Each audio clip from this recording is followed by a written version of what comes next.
Hello, everyone. Today is Monday, August 21st, 2023 at 3:49 a.m. in the morning.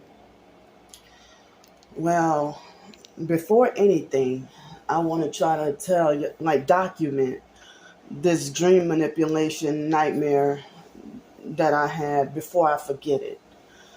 So, I don't remember what dreams I had before because I think I went to bed at 9 o'clock last night or somewhere after 9 o'clock last night. And it took me a while to get to fall asleep. So I don't know exactly what time it was I fell asleep. It felt like it took me longer than an hour to fall asleep. But I wasn't as dead tired like I was the past couple of nights. But I didn't really have much of an appetite last night. But all I had to eat was a pear and an avocado. That was it. So, like, I had a bad dream that it was portrayed as like a farmer's market or a flea market or something. And it was weird because it must have been a flea market and not a farmer's market because they didn't have fresh fruits and vegetables. But they had like canned food and stuff for sale. It was weird. Like these booths were like canned food and stuff, not fresh fruits and vegetables. Like canned beans or whatever, you know. Well, in real life, I was supposed to have if I had a normal appetite yesterday, I would have had like some also like a half a can of pork and beans and a can of the skipjack tuna yesterday, but I wasn't hungry and I forced myself to eat dinner last night. I mean, I just had like a pear and an avocado. Like the past 3 nights, I have not really had an appetite. Excuse me. So when like I had this weird dream, like usually the biological niece Monica, my biological sister Ramona's daughter Monica, well, I was having unwanted intrusive thoughts about both of them yesterday for some like out of nowhere, with my OCD and unwanted thoughts. Not all day, but I was having like unwanted intrusive thoughts about a lot of different people all day, every day, like I usually do. But like, so then, like Monica is never nice to me. I can count on my hands of how many times she ever been fake nice, not many times. And like before my twin sister lied on me about Raven, I never had an issue I never had an issue with Monica. And Monica was still 17 years old when that happened. So, you know, and Monica's 3 years younger than us. So I think she's about 36, about to be 37 in October. So, I mean, even before then, her and Raymond, when they were teenagers, they used to just act stupid and drive Ramona up the wall and be very disrespectful and act like everything is funny. Excuse me. So I never really, like, after we turned 18, and, well, my twin sister was still 17. We were still 17 when my twin sister was sneaking and going around the biological family. But then afterwards, we it wasn't until after I turned 18 when I reunited with the biological family. But my twin sister was sneaking and seeing them. I guess she kept that secret so big, because while we were still in foster care, the foster mom, or we would have got in quote unquote big trouble. Excuse me. In fact, after we turned 18, and my twin sister tricked me to go see the biological family not realizing, hey, we're adults. We have that freedom to make that decision if we want to. But oh, the foster mom big time got really mad and punished us, and then excuse me, she got really mad and punished us, you know, and then my twin sister, blamed everything on me, and foster mom believed her, you know. The foster mom believed her lies as usual and as always, and I never get to explain myself or have a voice. Like, even here on YouTube, me trying to explain the truth about everything, y'all don't. It's like y'all block, mute, and cancel me. Like, you don't want to hear anything I have to say, but yet you still stay subscribed and got your notifications on. So, wow. It's not even 4 o'clock yet, and a loud truck just passed by.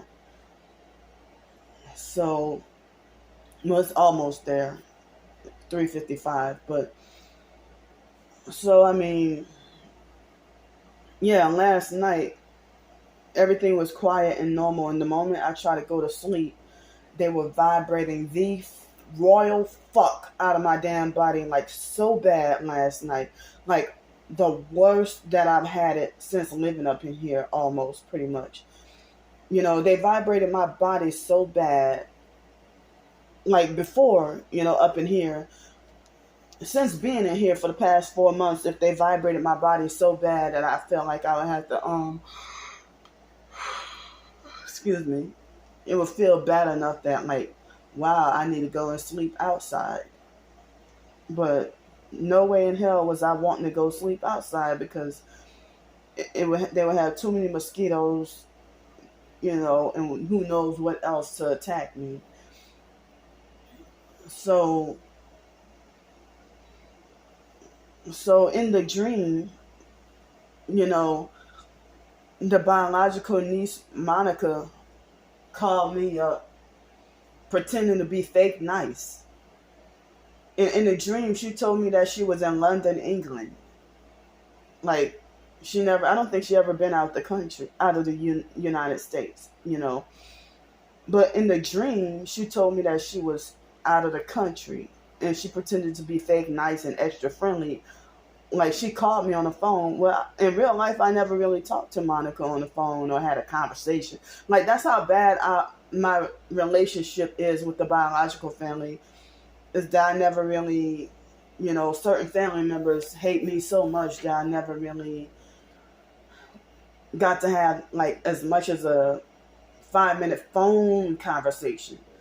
Or they hate me so much that I can't even, like, talk to them in person. So this was strange that in the dream, Monica called me up, and was fake friendly and fake nice. Nah, that's like a tongue twister. Fake friendly and fake nice. In the dream, she called me on my phone in the dream, but like I don't. Let's see. I don't think any of my family members have this phone number. So she called me on the phone and told me, and pretended to be like extra, very, very fake nice on the phone. And then afterwards, she told me that she was in London, England, UK, and that was weird, And then she told me she told me not to tell anybody, or to keep it secret. And then she said something about, but she said it in a way like it sounded like as if, she didn't sound like she was upset about it in the dream, But in real life, Ramona would set me up, but she wouldn't set Monica up like that. But Monica and Raymond, they would fuck clean over Ramona and causing her like meltdowns or emotional breakdowns and stuff. But I heard that Ramona used to do the same thing to the biological mom, Frances. And now like Ramona's grandkids, Lil Randy. I'm not sure about Lil Randy, but Malia, my biological great niece. That's Monica's. Well, Lil Randy and Malia. That's Monica's. You know, kids. So one time in real life, I saw Malia talk back and disrespect Ramona, like her grandma, which is my sister Ramona. Malia back talked Ramona, like talked back and was disrespectful really bad, and I don't even remember how old she was. Like, um, she could have been like 10 years old, and I'm like, what? Like, what the hell? Like, you know. So, it seemed like I never even really like. Well, after they turned 18, I guess Monica and Ramona started to get along better, but her and Raymond would still argue, you know, but Ramona it seemed like Raymond is the scapegoat of him and Monica. Well, Raymond is about my skin color, somewhere around approximately, not exactly, but he's like, but then Monica is the complexion of white people, you know.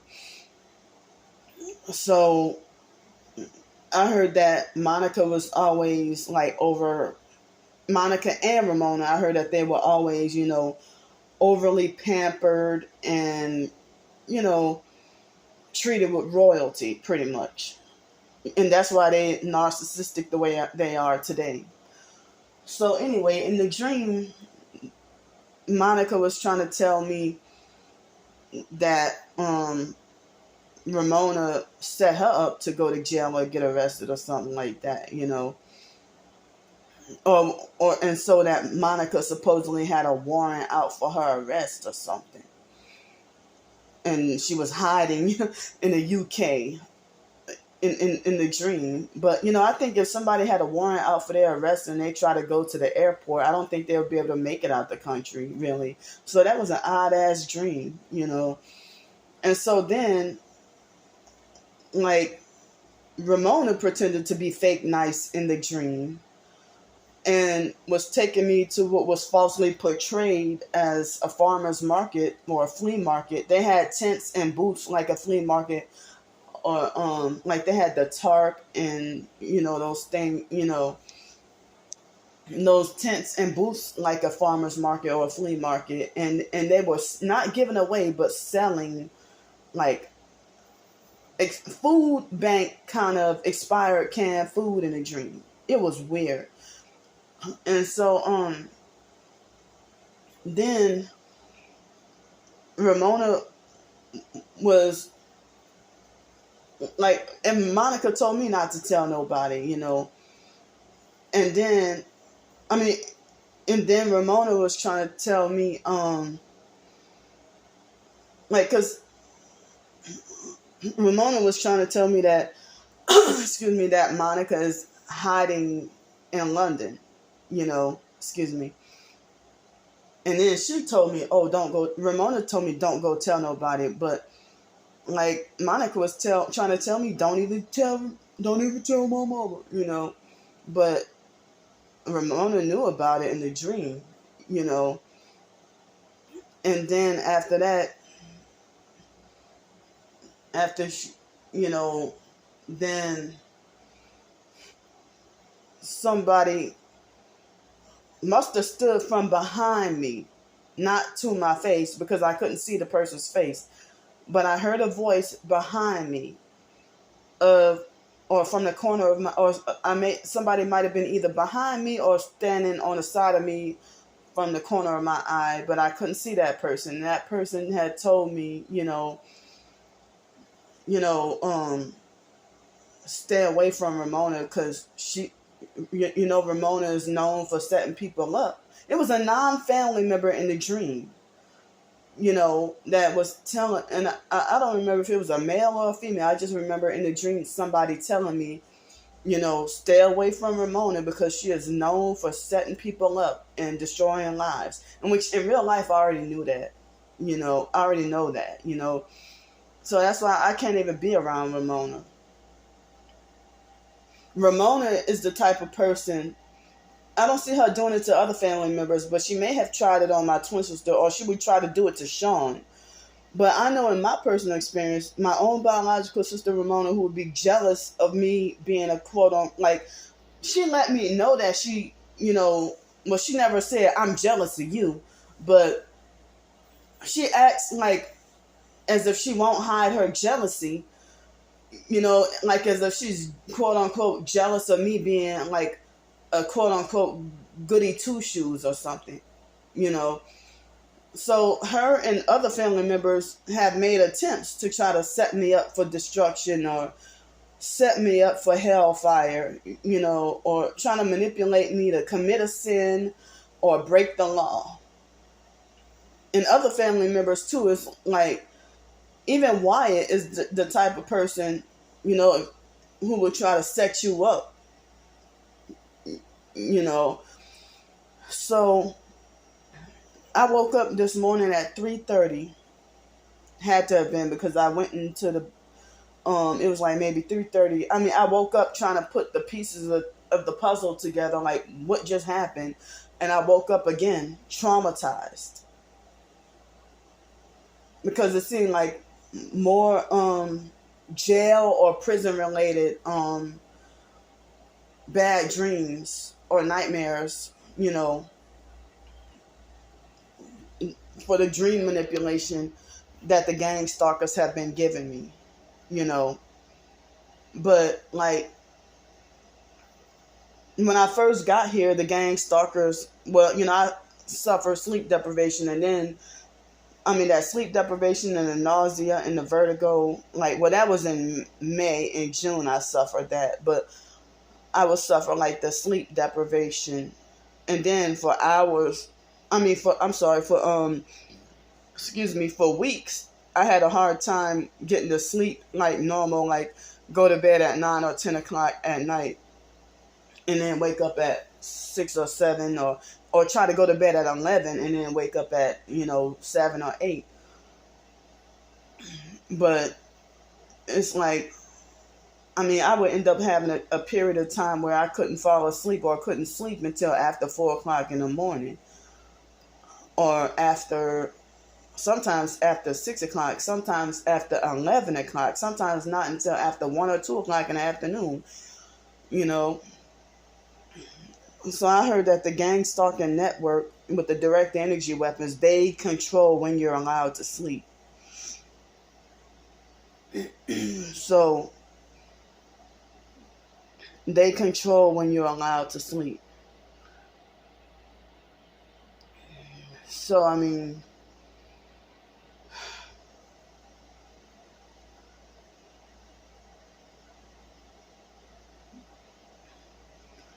yeah. Excuse me. So they control when you're allowed to sleep. So, that was like a traumatizing subliminal nightmare about me getting arrested or going to jail again. So, like, ever since being here in April, I would have nightmares about myself being back homeless on the streets again. And the online gang stalkers, they would make those threats to make me back homeless on the streets again. They would harass me and make those threats to make me back homeless on the streets again. So then, ever since, as I said, like, everything was fine. I would just have nightmares about being back homeless on the streets. But then, after the situation happened with the lady at the Social Security office, I've been having nightmare after nightmare after nightmare, and bad dream after bad dream after bad dream. Like, almost every bad dream is a bad dream about, or a nightmare about, me getting arrested or going to jail or being locked up in prison. And the online gang stalkers have been threatening me, saying, you going to prison, and then had a fake profile that said, drop dead, Candy, you're going to prison. So, and I'm like, they really want me gone. So if I'm like, as I said, other people in the so-called TI community, they support each other. But I'm the only one who gets called negative for report. I mean, I'm the only one who gets called negative for documenting or exposing, or told that I'm complaining so much for documenting and exposing my personal gang stalking attacks. And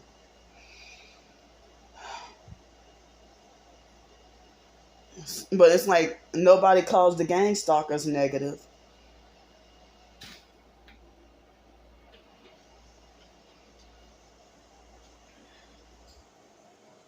you know but I hate how somebody act like as if they want to call you negative, or like they stay away from you because they think you're negative. But like when I was in Long Beach, they had this one of the roommates at the transitional housing in Long Beach, California, when I was living in Los Angeles metro area.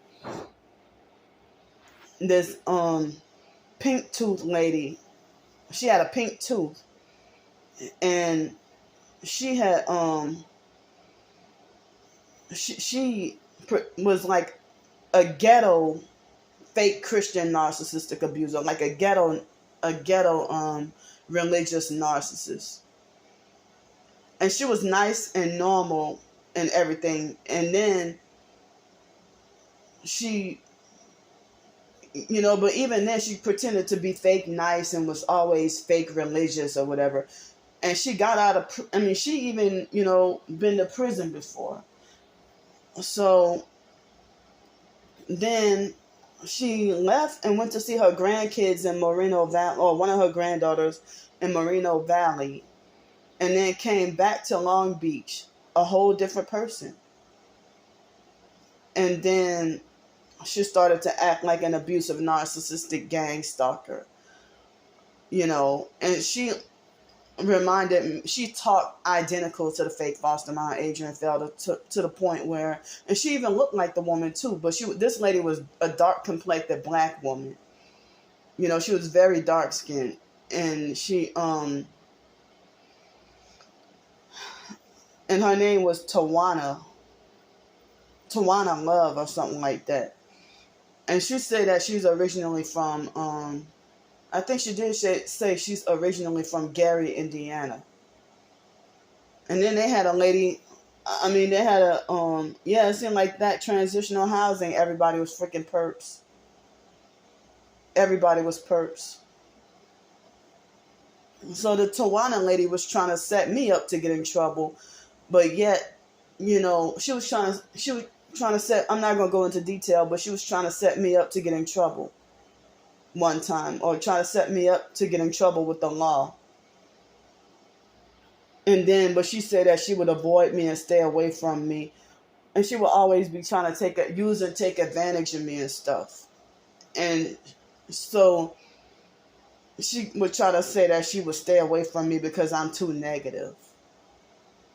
But here, you're sitting here perpetrating my suffering and then turn around and say you avoid me because I'm negative. My biological family members would do me the same way, and they will always use and take advantage, like financially, trying to use and take advantage of me and my money, and then, trying to set me up. Where if you try to set me up or pressure me to do something I really don't want to do, and if you try to manipulate and pressure me to do something I don't want to do, and trying to use intimidation, coercion, and fear, and act like you want to try to set me up or try to manipulate me to break the law with something I normally wouldn't do, or, just so that if I end up getting arrested or going to jail or something, they would rejoice and laugh after the setup. My own relatives, would do something like that.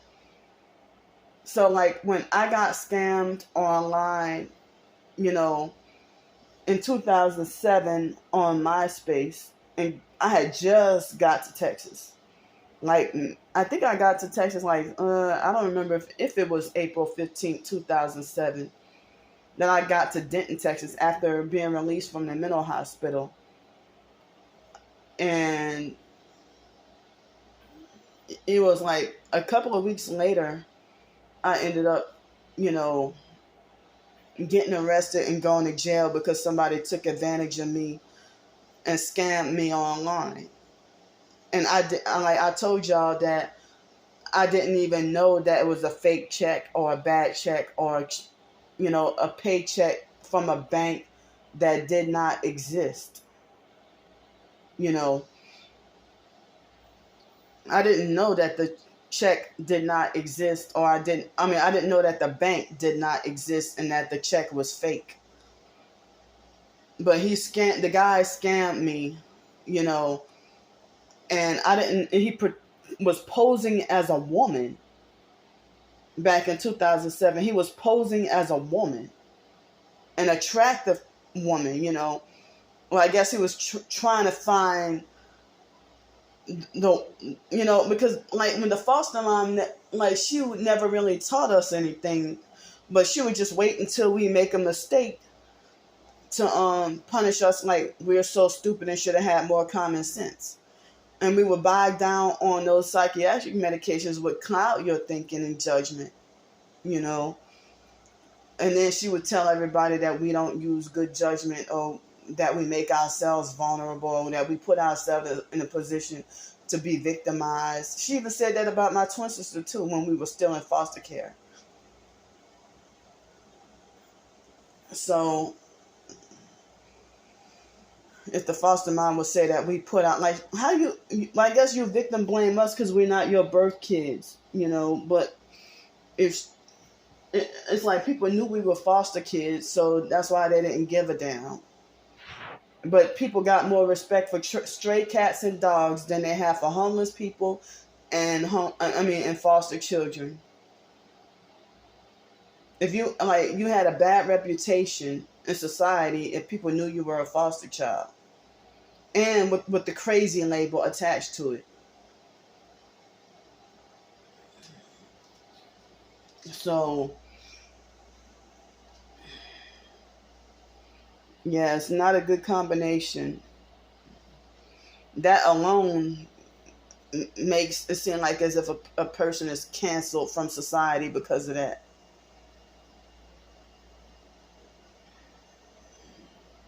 So,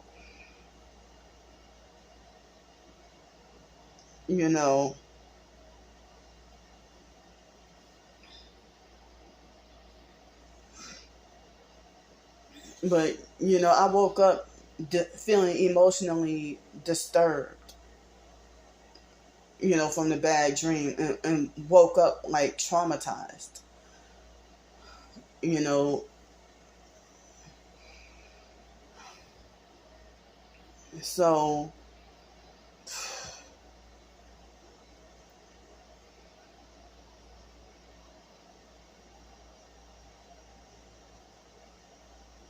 So yeah, it's really yeah, so I'm glad to be away from any family right now. Like, but now I have another reason for suffering depression though. But I hope that my problems can be solved, or get resolved or solved or whatever, So I've been having like panic attacks and anxiety and feeling depression over my finances. I already told y'all about the Social Security and stuff like that, So then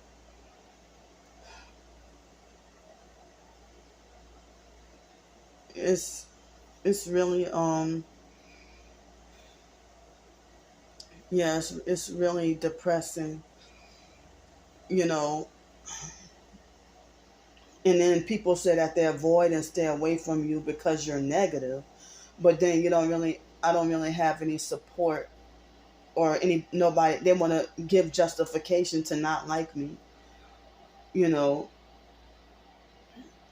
And so it seemed like everybody was mad at me Friday, to the point where I got massive thumbs down on, like, if I say something in one video where the online gang stalkers get mad, then they also, you know, restrict me from getting thumbs down on the surrounding videos too, like videos I did before or after that video.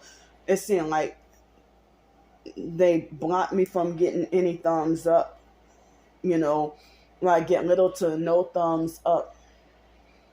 And then afterwards, you know, then after some time, then I end up being able to get thumbs up on a video. But I don't know if some people really, you know, be like, cause that's, I mean, for me to have like this many subscribers and have like 100 thumbs, I'm sorry, 100 views on a video, no thumbs up, and like 19 thumbs down.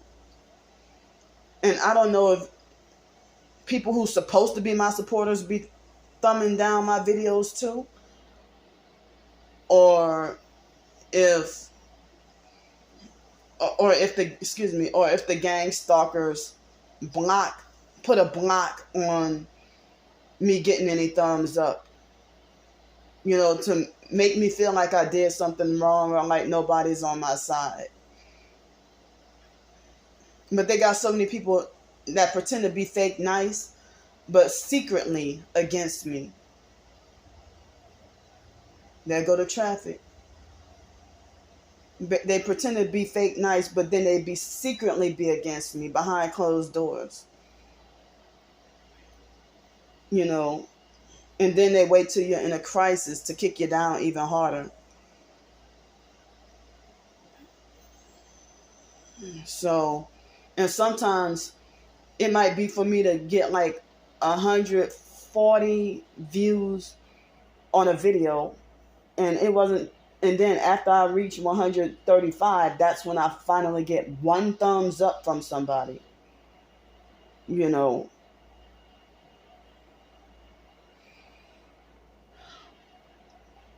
Or they'll have, not that you have to do it, you know, but they might have somebody who would comment, but, you know, and I still, like, if I might get 5 comments from 3 or 4 different people, but still no thumbs up on the video, you know.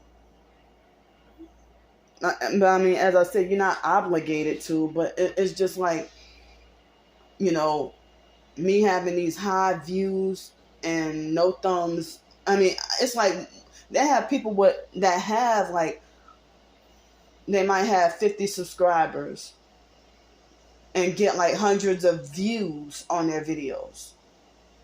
But my twin sister started the trend of having, and even if after she backed off, her cult followers are still thumbing down all my videos. And it might be one person with 7 or 8 accounts to thumb, one perp with 7, that'd be desperate enough with 7 or 8 different accounts, and then come thumbs down all my videos.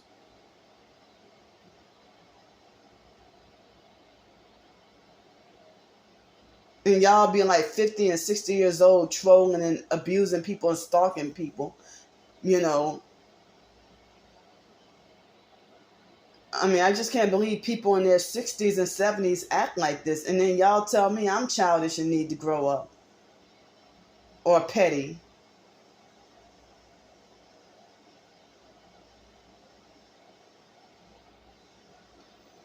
So, it was a false alarm.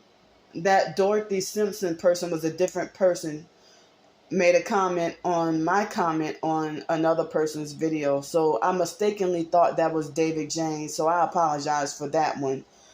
And it was just a one comment on a different video. It wasn't my video, but all I know is I saw a rude comment. and thought it was David Jane harassing me again. So I apologize for that one time. It was that one time, excuse me, the night before last. But other than that, let's see, Sunday the 19th. I don't remember having any like harassing comments on yesterday. So I didn't really have harassing comments, but I noticed somebody got hateful and unfollowed me on TikTok. Somebody that falsely calls himself a faithful Muslim or whatever. And then they had they've been manipulating my follower numbers on TikTok. And then I think that somebody got hateful and blocked me on Twitter, but I haven't figured out who it was. One person. I don't know if that person lost their account or anything like that. But,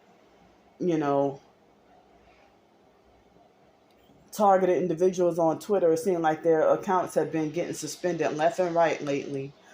Or ever since Twitter became X.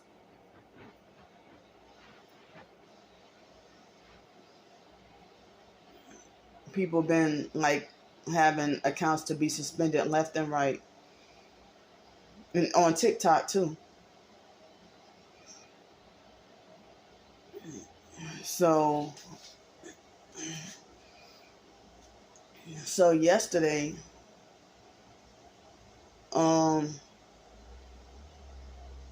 man, like yesterday, because like the night before last, I think I slept for like under 2 hours, took a nap, and I think it was, I don't remember what time it was.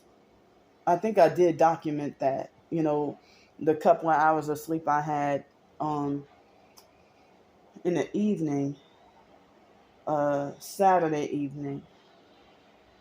And then, well, I didn't fall asleep until like I didn't go to bed till almost 3:30 yesterday morning. And then woke up about 8 something. But my sleep was very bad. Like I had insomnia and could not sleep that great. But then, I was bored in here yesterday and could not really get sleep in the middle of the night. But then I was bored yesterday. So I had some more of the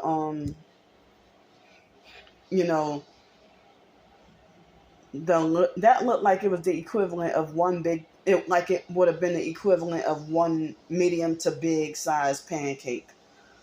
But I had the third, pan of pancake, and like I had the third pan of pancake, and then I had the last of the pork tenderloin, the barbecue pork tenderloin. And what else did I have?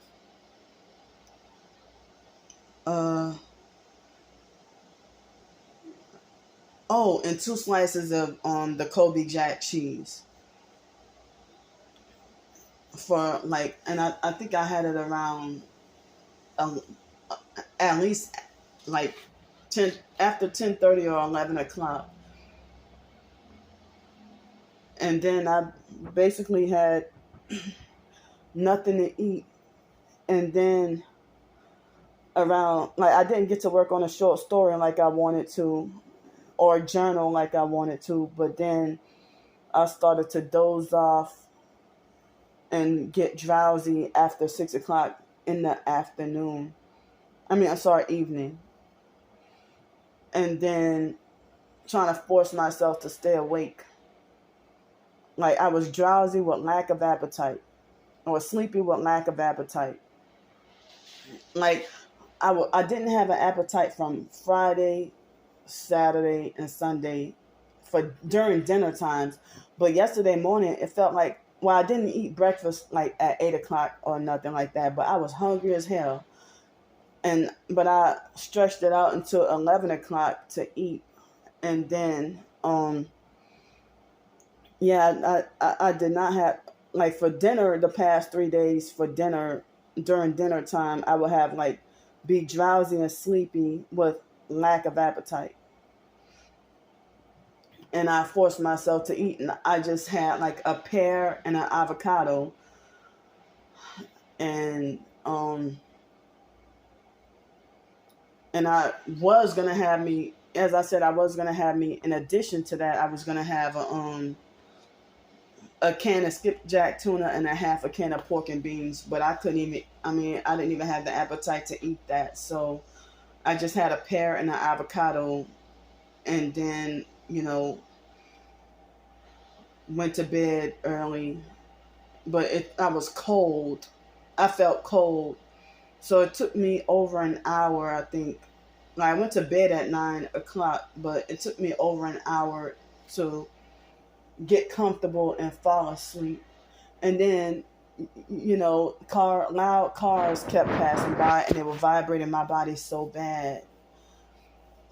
And then I woke up.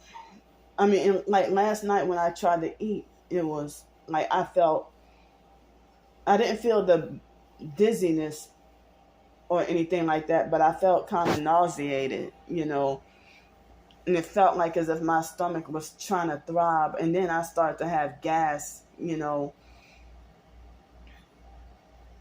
and I mean, I had a little bit of gas, and then after passing gas, then the nausea, and after I ate the fruit, then the nausea went away,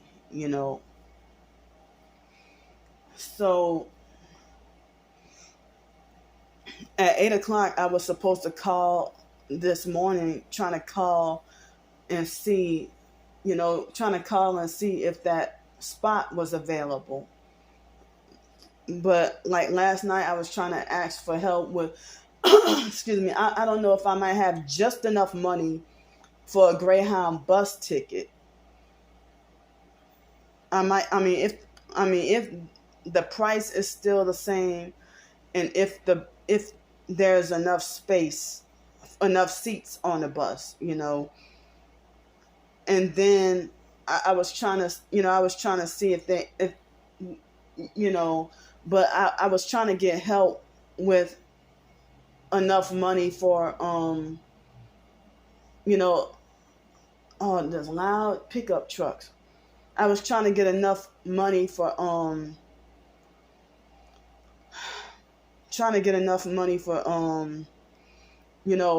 I need help with, like, because I don't know if it would be $30 or $40 if I had to take a taxi. I have to, because in order to take a taxi, but I know the Uber would be $20, but they say the Uber is not always guaranteed. So I was trying to ask for help with like $40 for the transportation to get over, there, and make sure I had enough money, and I mean, I don't know if the ladies, if the spot is still available, So yesterday I had help with $5 more yesterday. So with the $5 more, that helped me have probably, if they didn't change the prices, just enough money to get, right on the nose, just enough money to get over, like, for a bus ticket.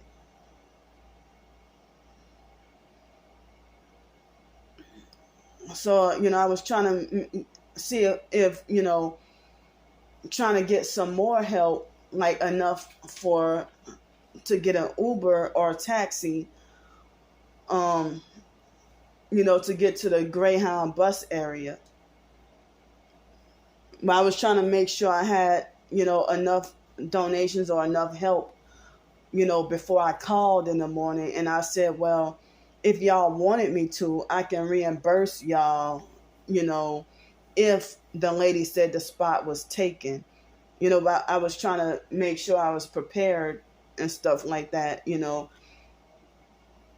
So, I was trying to get help with $40 more before 8 o'clock in the morning, before 8 o'clock Central Time in the morning, 9 o'clock on the East Coast, or 7 o'clock Mountain Time, 6 o'clock Pacific Time, or whatever. But,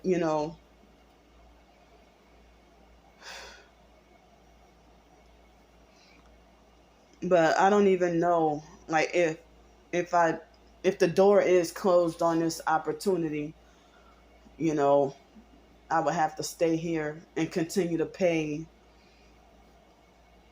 more, and like have much or no money left for myself, you know, or be financially struggling harder. But the online gang stalkers falsely talk about me begging and scamming when I'm actually trying to get help to get this housing opportunity for cheaper, you know, a cheaper, living opportunity. But yeah, yesterday I was just reminded on TikTok about, people who, talk about how they live off the grid and buy, if they say that they just buy 1 acre of land or a half an acre of land and build a house or whatever. But and it seemed like certain people feel like $5,000 is cheap or not that much. But um I will die never having, like, other than any kind of loan money, you know, for earned income.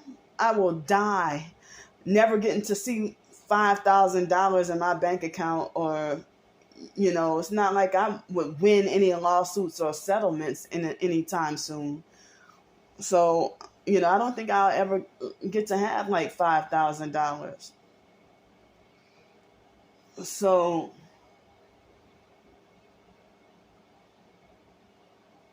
excuse me. Because like this TikTok video of this person, she was it looked like she does like the homesteading or whatever, I'm not sure.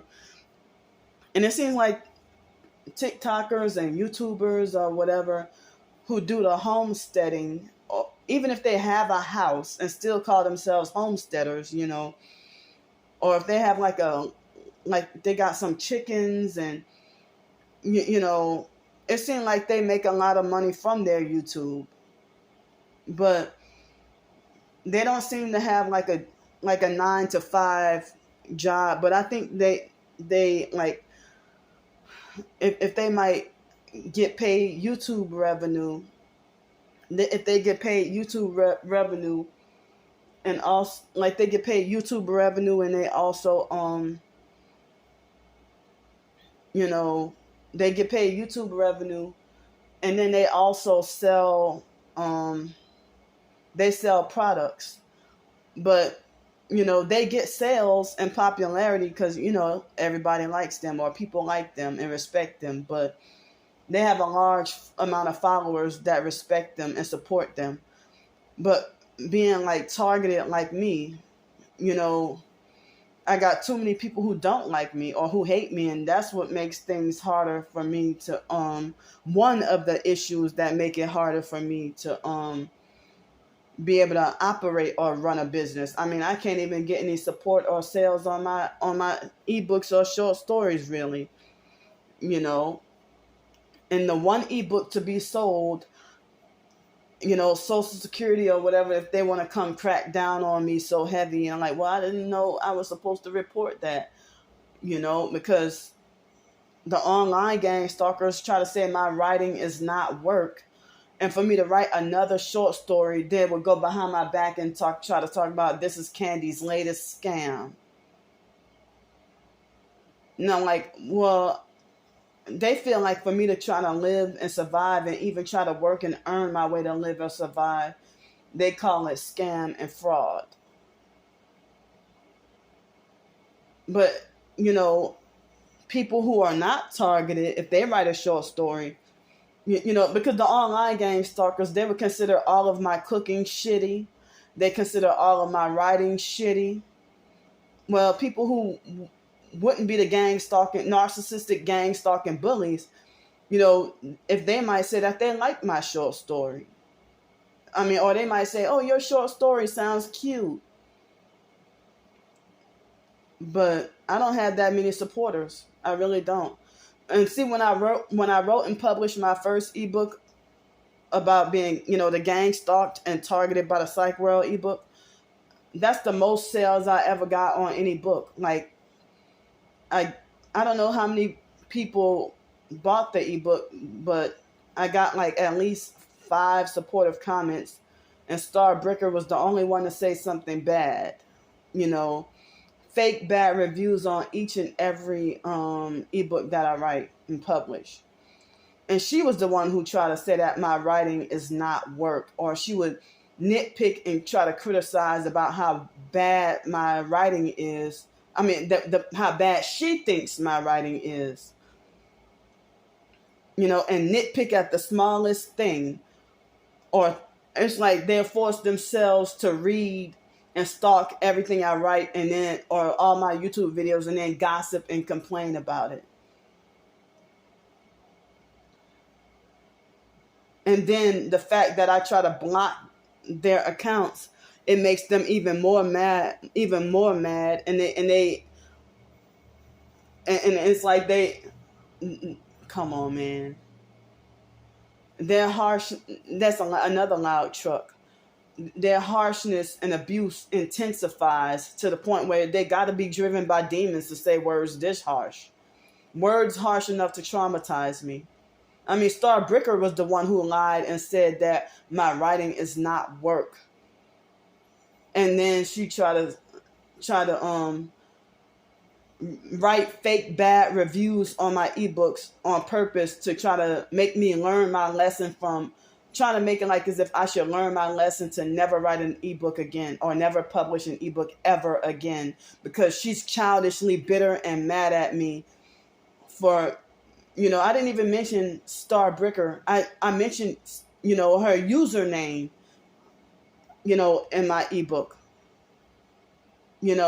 I mentioned her username in my ebook.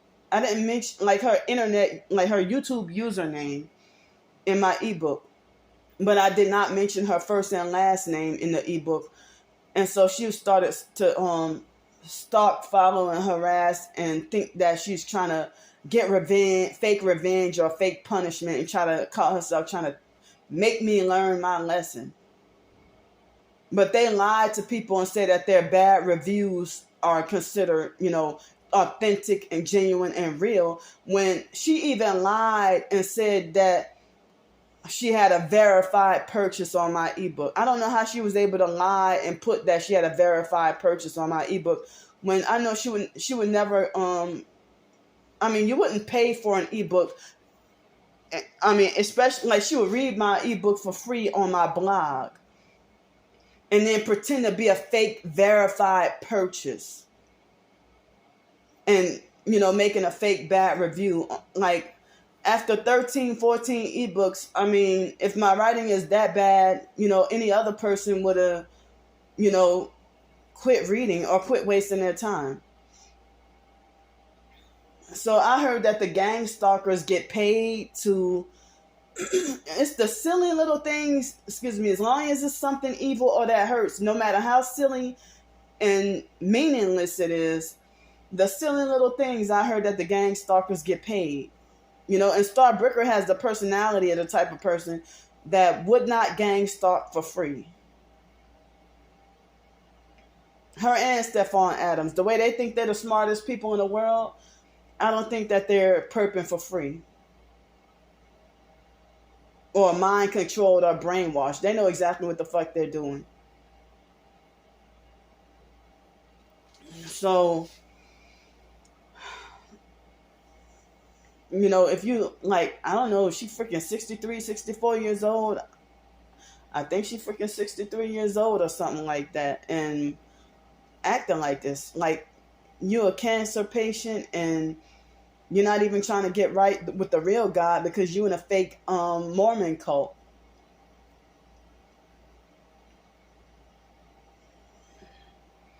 So a lot of evil old people, it's a very sad thing for people to spend their last days of their lives to gang stalk people rather than spending their last days on earth trying to get right with God or trying to better themselves.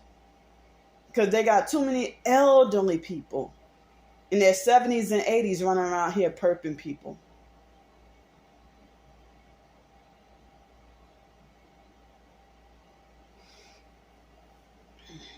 So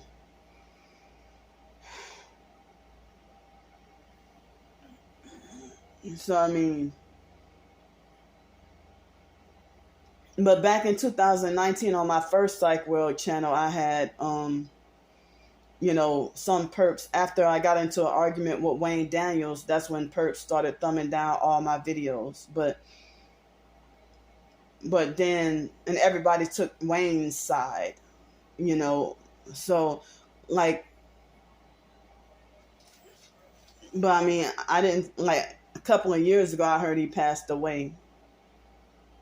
I don't even know if it was August 21st. It was right before me and my twin sister's birthday. I heard that it was 2 years ago. I don't know if it might have been August 21st or somewhere around there, you know. But when I heard that he died, you know, it took a little while for me to not be mad at him no more. You know. Wow. You hear that? If this is supposed to be a rural area, and I can't even get peace and quiet at 4 o'clock in the morning. Well, what time is it now? Oh, it's 4:46 a.m. in the morning. You know, so, you know, that died down after some time. But then even December, I mean, I was being gang stalked and perked really heavy, being homeless on the streets in downtown Pensacola. And even on New Year's, you know, I was gang stalked really heavy. Like New Year's 2020, I had a bad day, a rough day that day. And being gang stalked and cussed out by other homeless people who were perps. And Alex Dupree was trying to set me up to get shot and killed by the police. You know, he was trying to set me up to get shot and killed by the police. And was harassing the fuck out of me that day.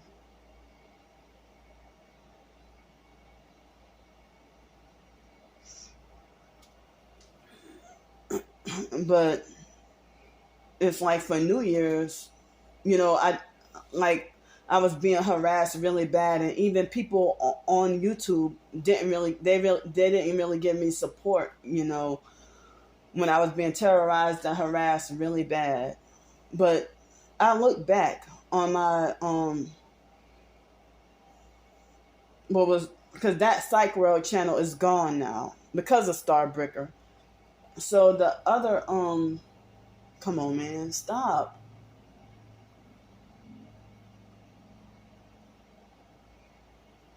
So the other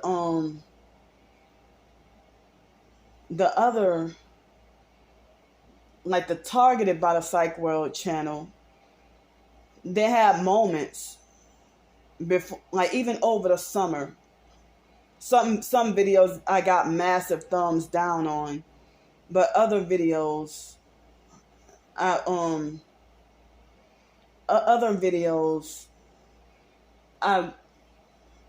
I got like if I might get 20 thumbs up and no thumbs down and maybe, you know, 40 comments, and more people used to support and comment. But when that thing started, you know, that I can't mention on here in 2020, you know, the 19, when that started, that's when I noticed that professed targeted individuals started selling out to, like, too many of them. I guess they were beaten into submission, or if they felt like everybody's financially struggling and we're having economic troubles, they felt, I don't know if they felt like that was their only alternative or their only hope, or if they really been fake all this time.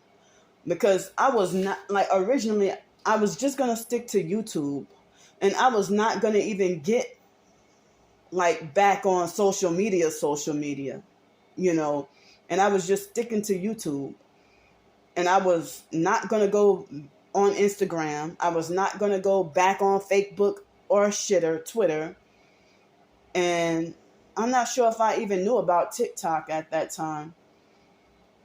But yeah, I don't think I heard about TikTok at that time. I don't think I knew about TikTok.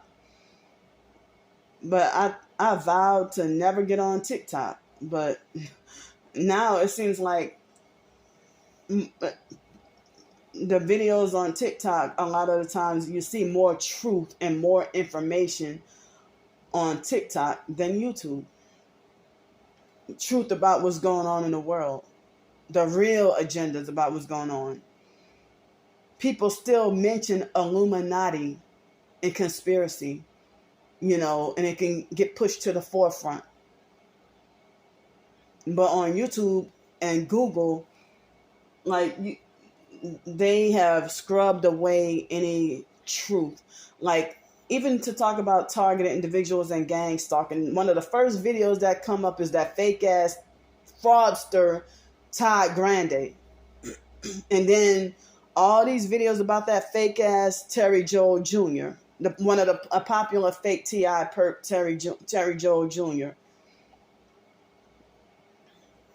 And sometimes, like, narcissistic abusers who pretend to be fake victims, they narcissistic, just like if they have narcissistic fake Christian pastors who just falsely appoint themselves to be a pastor or a preacher, and they feel like, you know, well, some people say it's a waste of time, that you really don't need to go to seminary school in order to preach the word of God. And the seminary school is brainwashing people anyway. But so, I mean, to be used by God to spread his word, you really don't need to go to seminary school. But they have, you know, these people who just narcissistically appoint themselves as some spiritual authority and use that for narcissistic supply and go start exploiting and abusing the poor, vulnerable, and the so-called weaklings in society. So they got these people who are narcissistic, they pretend to be fake victims, and they narcissistically set themselves up to be like a fake life coach, a fake narcissistic abuse life coach. And then they give information about narcissistic abuse that's very addictive, and you want to keep learning more. And I don't even know if that's like a spiritual thing, you know, to keep you hooked and addicted to their so-called content.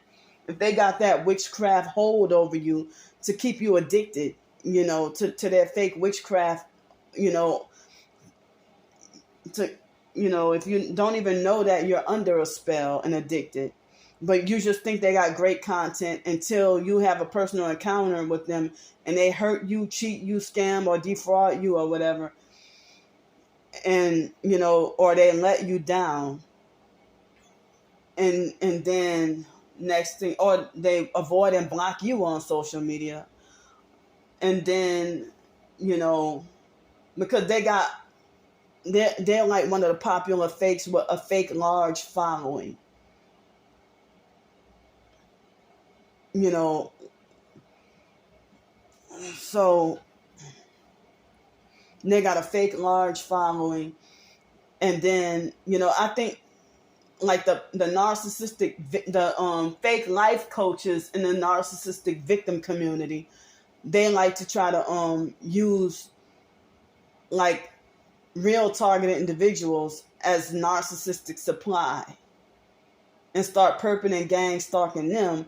Or they'll try to use talking about gang stalking in order to gain their fake follower base, because a lot of targeted individuals are victims of narcissistic abuse and with constant trauma trying to heal, with constant trauma trying to heal.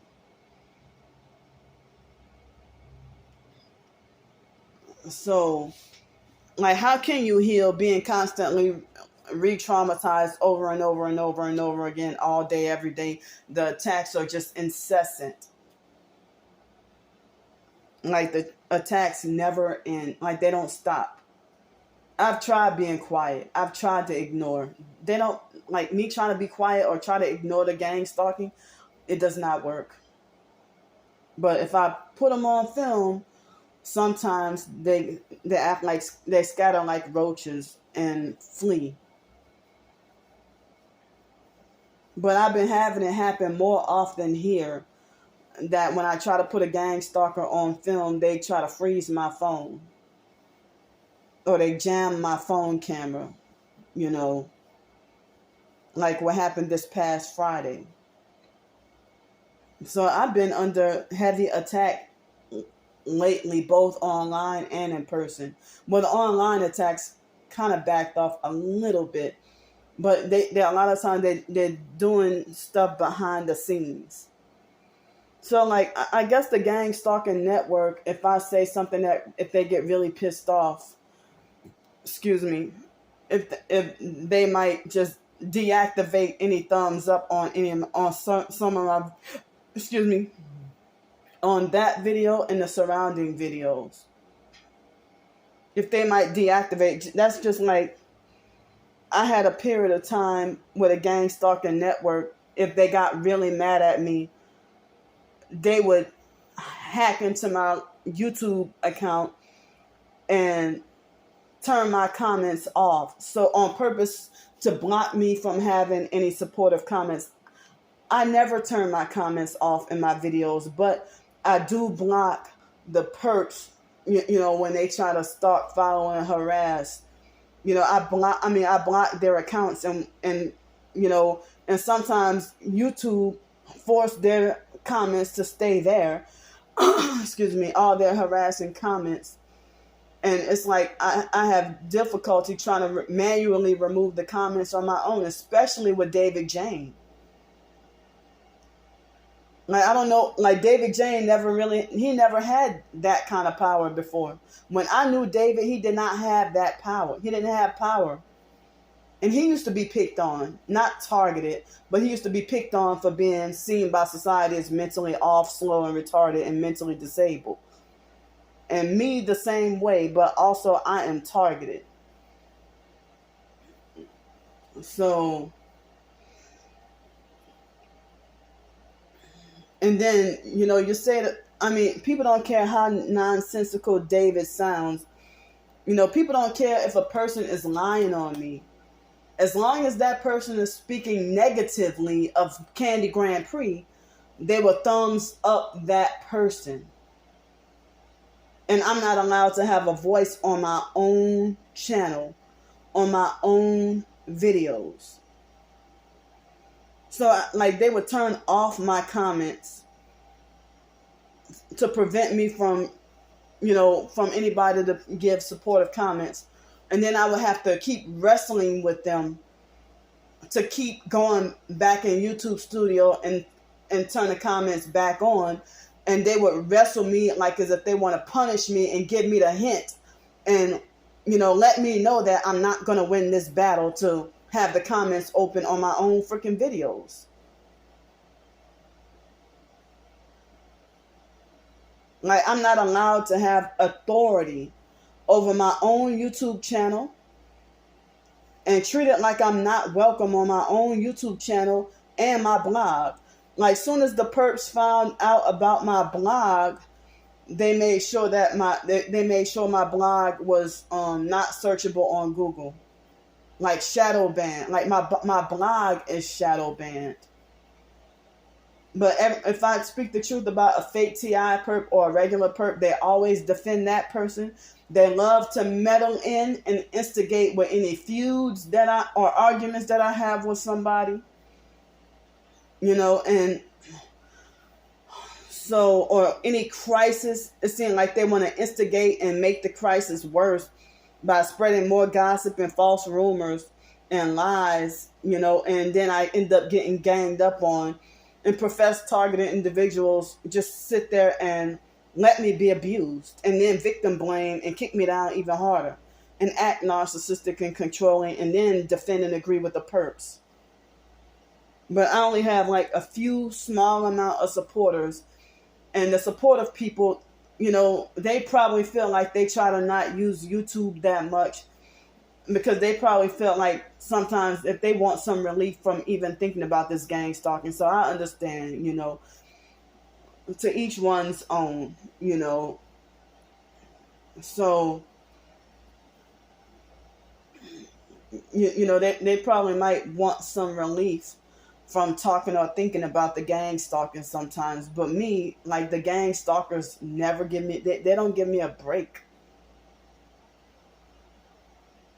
When I try to walk out without my phone on purpose, or if I try to ignore stuff, or if I try to be like, think in my head, well, today I'm going to ignore the gang stalkers and just go for my walk and go to where such and such where I need to go. That's when I don't have the camera on them, they be trying to run over me with their cars. And that's one of the reasons why I do the perp walks and film everything. They have had moments where on camera, on film, where perps have tried to run over me. But it was hard to catch them, catch isolated incidents with people gang stalking me while I'm going for a walk. And it's like, damn, I miss him. I can never catch him. So that's when I'm like, well, fine, I'm going to start doing gang stalking perp walks. So I guess I've been doing the perp walks since somewhere between July and September 2020 was when I started. And then when Darius got hit by a car, that traumatized me, because it just, a few days before, 5 days before he got hit by a car, I almost got hit by a car, I don't know how many times that day. It was late November. I think it was the day after Thanksgiving 2020.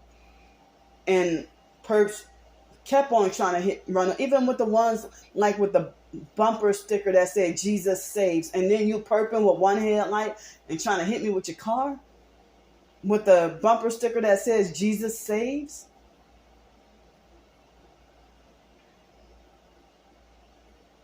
So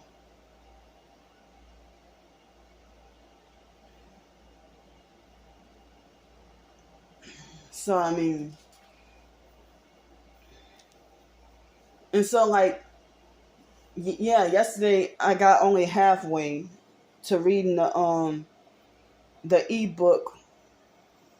The handbook about targeted individuals.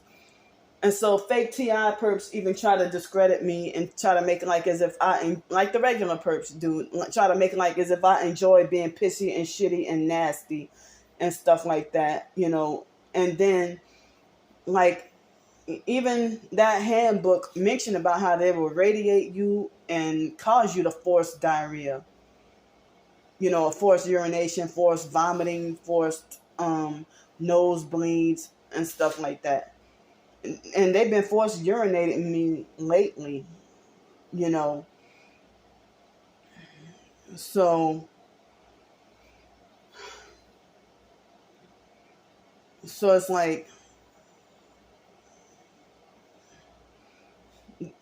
I wish there was a way I can.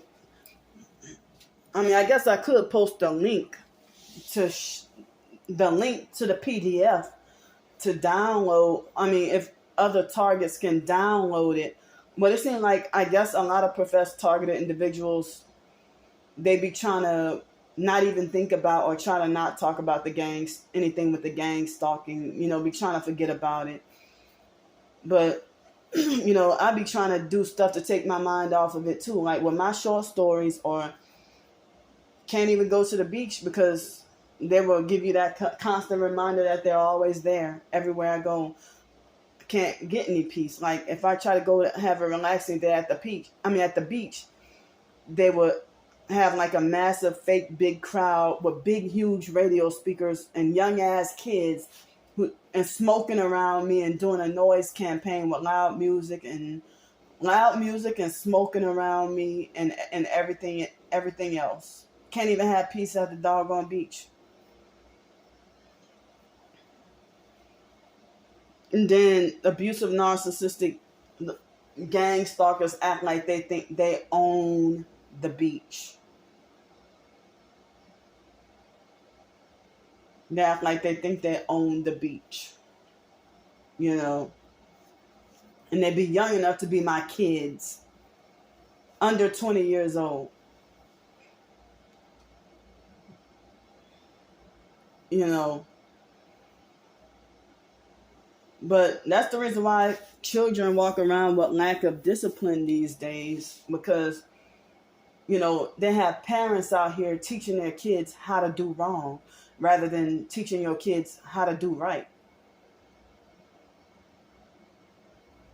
Like that mother, Sheila Aggie, when she encouraged her son in Pensacola, you know, to murder his baby mama.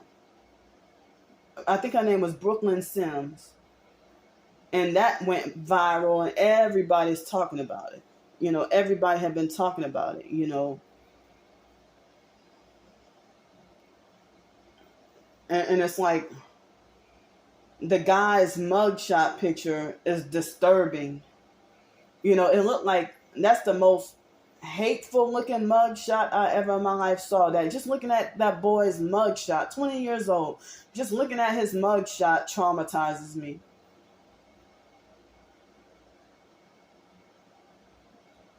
You know, and then she tried to play it off like she had nothing to do with the murder, and then was seen at the balloon gathering or whatever after the murder happened. And I'm like, wow. You know, she said that boy would be a bitch if he didn't go and kill his baby mama. And then she's like, make sure you don't kill me or something like that, she said, you know. And it's like, you're a woman in your 50s. If you ain't, like, they got elderly people who ain't never committed crimes in their life. And now all of a sudden, elderly people throwing their lives away. Like, what the hell is going on? You know, they're throwing their lives. Elderly people throwing their lives away. Throwing their own lives away. But you set your own son up. And people said at the phone conversation that he sounded more like a boyfriend or a husband than her own son.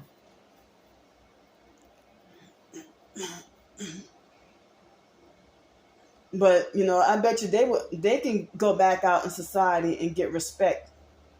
I've heard of people who, excuse me, it happens all the time, excuse me, for people to get out of prison if they go to prison for murder, even murdering kids, and then get out of prison and can have a car and go back out in society and even run their own business. You had to have made a deal with the devil and sold your soul in order to get out of prison for something like that. So like they had this person, and people think it was something to be applauded, but they don't disclose that, oh, I sold my soul to the devil, so that's why I can get out of prison, or I have a shortened prison sentence and I can go out and gang stalk people and I can run my own business. You know, so they don't tell that part, but they just pretend to be fake positive and making like they're making a fake positive difference in society, and like Freemasons do. You know, like it was yesterday or the day before I saw a video where it was a black female who she got out of prison. I don't know what she went in prison for, but she got out of prison after 10 years. And then she was able to get a place to live and a car and her own business within 2 months. 2 months. But I had been blacklisted before I got arrested and went to jail that one time. You know, but the judge threw out the case and the case got expunged because I showed proof that I was innocent. But the online gang stalkers spread the false rumors, and they get it from my twin sister to lie and say that I've been to jail twice for fraud. And that's not true.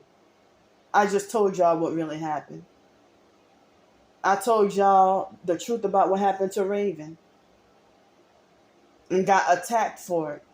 Told y'all the truth about what really happened to Raven, and I got attacked for it.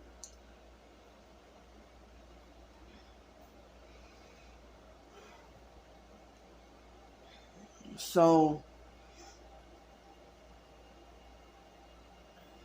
the gang stalkers, it seem like as if they stalk, follow, and harass you, trying to look for an excuse to falsely accuse you of breaking the law. When your your stalking is sinful and criminal. Sinful and criminal. But y'all want to talk about me committing this fraud and that fraud. So like for the past week, after I got the call about the possibility for the new place, I don't know if the gang stalking network is, or if the directed energy weapons or remote neural monitoring or something is putting fear into me and making me have like unwanted intrusive thoughts or feel scared that, that if they're trying to spook me to be too scared to go back to Pensacola and trying to make me feel scared, have this fear, about having like if I have this unwanted, intrusive, fearful thought that, this scared thought that, oh, what if the gang stalkers probably have like secretly behind my back a warrant out for my arrest for something that they falsely accused me of, or like a warrant out for my arrest in Pensacola or something, and maybe me having those unwanted, intrusive thoughts and fears all week, and then they put it in a bad dream, in a nightmare too. What I told y'all at the beginning of the video. So, but I know I didn't do anything worth or that was deserving of to have a warrant out for my arrest. But people be lying, and I heard that they have corrupt court judges and everything that will, sign off on people making up huddling together and making up lies on you in the fake belief that majority rule or their strength in numbers. If they will, use that to, if they got a whole bunch of people lying on you and they feel like that's power. And, when I got arrested and went to jail for a crime I didn't commit, that somebody scammed me online, family members laughed at that. They gossiped and they laughed about that. If Raymond got arrested and went to jail before, and so how, if you went to jail before, you got arrested before, how you gonna laugh at me? Excuse me, but that's supposed to be me, supposing to be like the goody two shoes of the family. But I'm about to be 40 years old, and I was in my 30s, and Mark thought he had the authority to dictate that I shouldn't be allowed to drink alcohol, or that I'm too retarded or don't know what I'm doing. And he would drink alcohol in front of my face and think he got the authority to say I can't drink, that I shouldn't be allowed to drink alcohol. You don't care, and he don't even care about me. He don't even love me. I'm dead to my whole family. I'm considered dead to them or non-existent to them.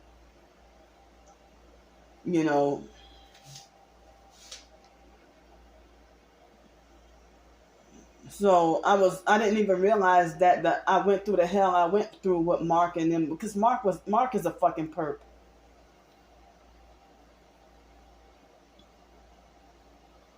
But he claimed to have been persecuted and abused in foster care, but he was always undeservingly allowed more privileges.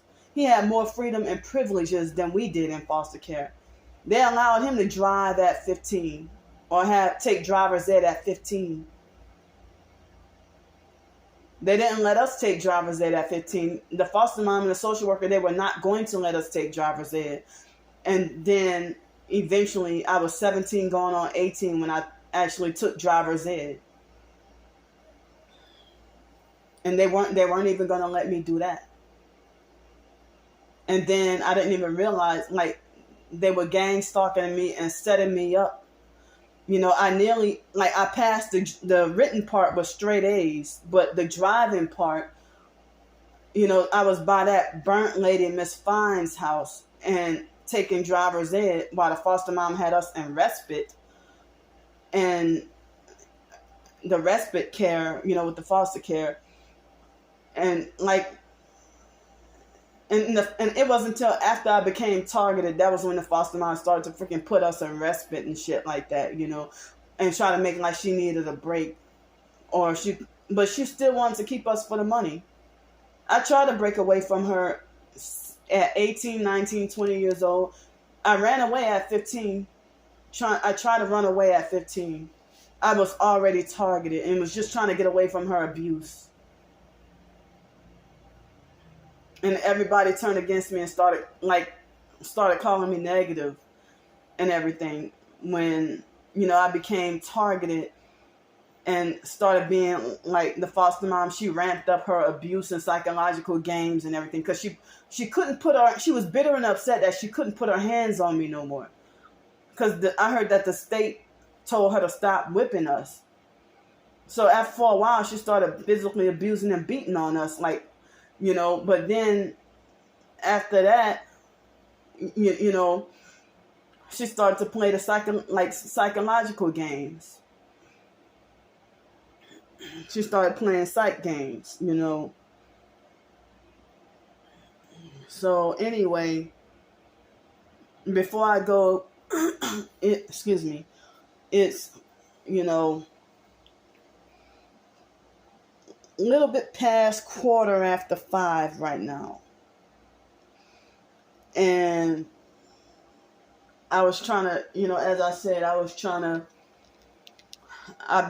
to seek help with enough money for an Uber ride. Because, I mean, if the lady said that she has the place today, I mean, if I call up at 8 o'clock and she got the place today, you know, I was trying to get over there as soon as possible. And like, you can't even make last minutes for that free, last minute, you know, for the free transportation, even if it is 24 hours in advance, because they would be full, they'd be full with that small little bus thing. And they have people who have their dialysis trips or doctor's appointments and stuff like that. Like here, you really do. In Pensacola, too, you need a car. But in New Orleans and Cincinnati, you really don't need a car. And Los Angeles, you don't need a car.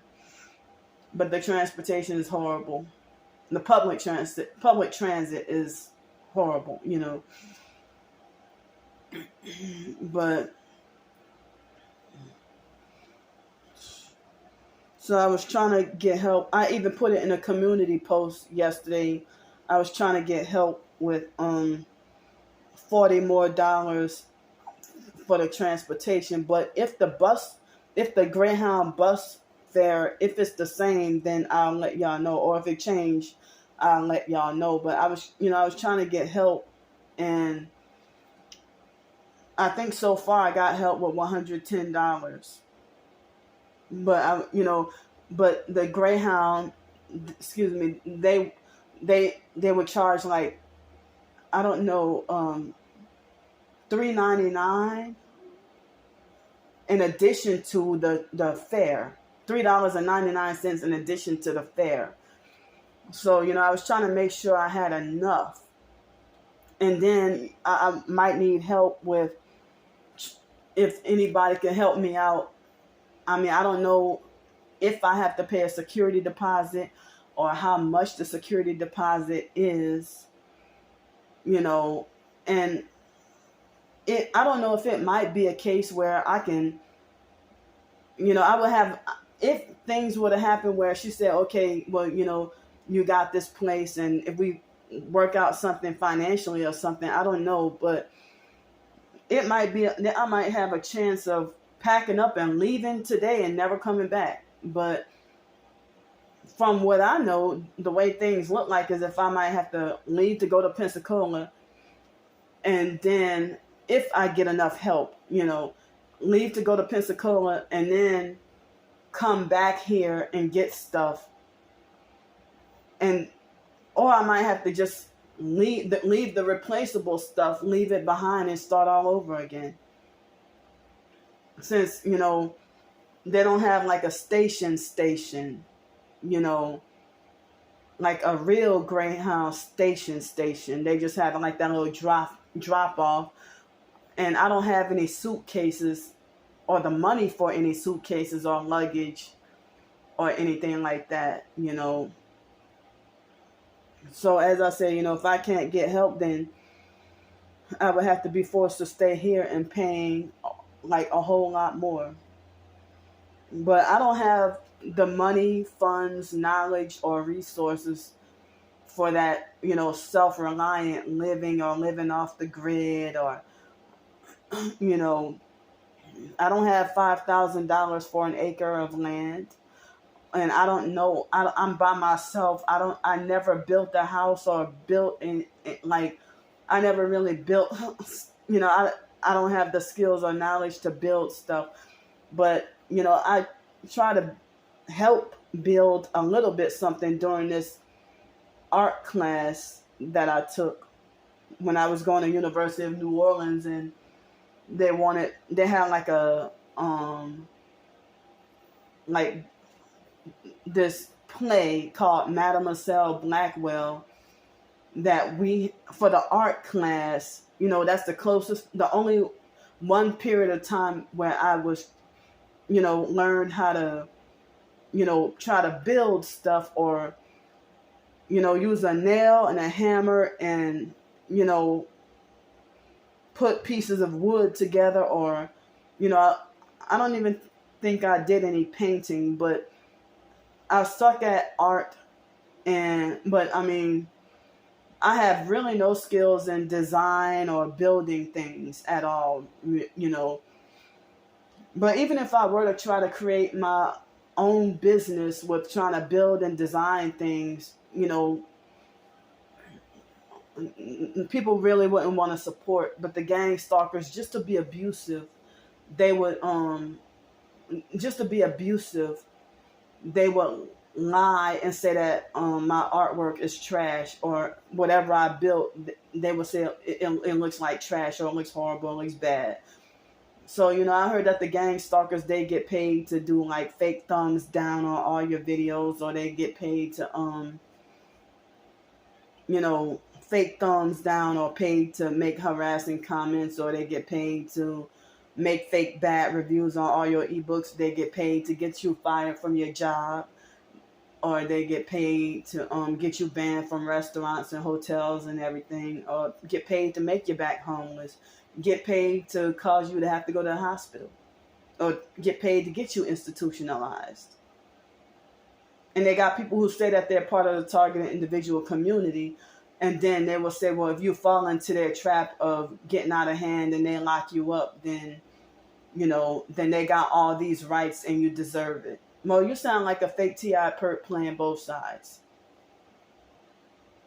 But that handbook I was reading was saying that, stressing that targeted individuals in this trauma-based gang stalking program, that you need support. You need support. So, but they got professed targeted individuals who think I deserve to be punished with isolation. And they play both sides and act like a perp. So thanks for listening to me. As I said, I'm praying and trying to get help, to get over to Pensacola. So, I don't know if I might have I don't know if I might have about $120 in my bank account at the moment. If I might have $120 in my bank account, and so I'm trying to get enough help, enough adequate help for to make sure I have enough cushion for transportation. It turned out the bus ticket turned out to be cheaper than I thought, or than what I was expecting. But then, it turned out to be cheaper than what I thought or what I was expecting. But then, the prices and fares, they change. So, thanks for listening to me. I mean, I probably should be trying to get more rest, but yeah, I went to bed after 9 o'clock, and it took me over an hour to get to fall asleep, and then I had that bad dream and woke up at about 3:30, and I woke up traumatized.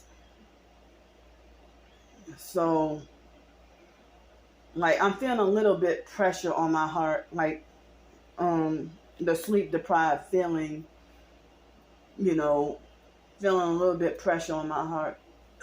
Excuse me. So I didn't even check my messages, like YouTube comments or TikTok comments or notifications. I just hopped on a video and just started doing this video, because I didn't want to forget what happened in a dream and try to document this. But I don't think I have a warrant out for my arrest in Pensacola. I don't have a reason to, but they're trying to implant those fears into me on purpose to try to manipulate and try to scare me away from trying to go back to Pensacola. So thanks for listening to me. Oh, come on, man. Thanks for listening to me. I love y'all, and I'll see y'all later. So I have I put in the community post, the links to, like, the PayPal, Cash App, and Venmo or whatever. And I put it in the comment. Somebody suggested I put it in the description box of almost every video, because if I put it in the comments, they censor my comments. So that's why I put it in the description box. So thanks for listening to me. I'll see y'all.